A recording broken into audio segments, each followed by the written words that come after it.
इस वीडियो में हम बात करने वाले हैं इलाहाबाद हाई कोर्ट के एक लेटेस्ट जजमेंट के बारे में, जहां पर कोर्ट ने ये फैसला सुनाया कि जब पति पत्नी म्यूचुअल कंसर्न से डाइवोर्स लेते हैं तो उसके बाद जो पत्नी होती है उसे गुजारा भत्ता यानी कि मेंटेनेंस पाने का हक नहीं रह जाता।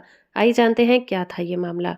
ये मामला पति पत्नी के बीच तब स्टार्ट हुआ जब गौतम बुद्ध नगर के एक फैमिली कोर्ट ने ये आदेश दिया कि पति अपनी पत्नी को 25,000 रुपये महीने का मेंटेनेंस देगा, जिसके खिलाफ पति और पत्नी दोनों ही हाई कोर्ट पहुंचे और उन्होंने एक याचिका दायर की।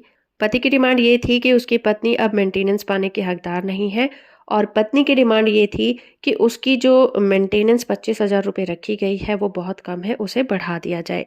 तो इलाहाबाद ने पति के मेंटेनेंस की याचिका को एक्सेप्ट कर लिया, लेकिन पत्नी की याचिका को खारिज कर दिया। कोर्ट ने कहा कि क्योंकि पत्नी ने डाइवोर्स लेने के टाइम पति के खिलाफ फ्यूचर में सभी अधिकारों को माफ कर दिया था, यानी कि अपने सभी अधिकारों को छोड़ दिया था और उसका बेनिफिट लेने से मना कर दिया था, इसलिए डाइवोर्स पाने के बाद वो दोबारा मेंटेनेंस पाने की हकदार नहीं रह जाती है, क्योंकि ये अधिकार उसने खुद ही छोड़ दिया था। इस केस में मामला ये था कि 27 फरवरी 2004 को उनकी शादी हुई थी, जिसके बाद उनका एक बेटा पैदा हुआ। दोनों के बीच काफी डिस्प्यूट बढ़ गया था, जिसकी वजह से 16 जून 2006 को दोनों कपल ने कोर्ट में जाकर आपसी सहमति से तलाक की एप्लीकेशन दे दी।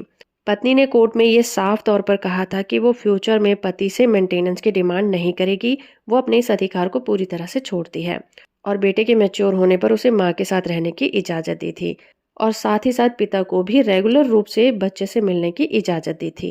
इस तरह से 20 अगस्त 2007 को दोनों का तलाक हो गया, और तब से ये कपल अलग अलग रह रहा था। बाद में पत्नी ने अपने बेटे की ओर से गौतम बुद्ध नगर के एक फैमिली कोर्ट में सीआरपीसी के सेक्शन 125 के तहत एक एप्लीकेशन दायर की।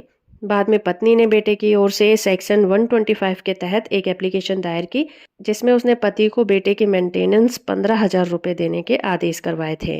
तो इस तरह से कोर्ट ने इस केस में ये बताया, एक बार जब पत्नी म्यूचुअली अपने पति से डाइवोर्स ले लेती है और अपने सभी अधिकारों को छोड़ देती है, तो बाद में वो मेंटेनेंस की डिमांड नहीं कर सकती। होप कि ये वीडियो आपको इन्फॉर्मेटिव लगा होगा। वीडियो को लाइक और चैनल को सब्सक्राइब करना बिल्कुल मत भूलिएगा।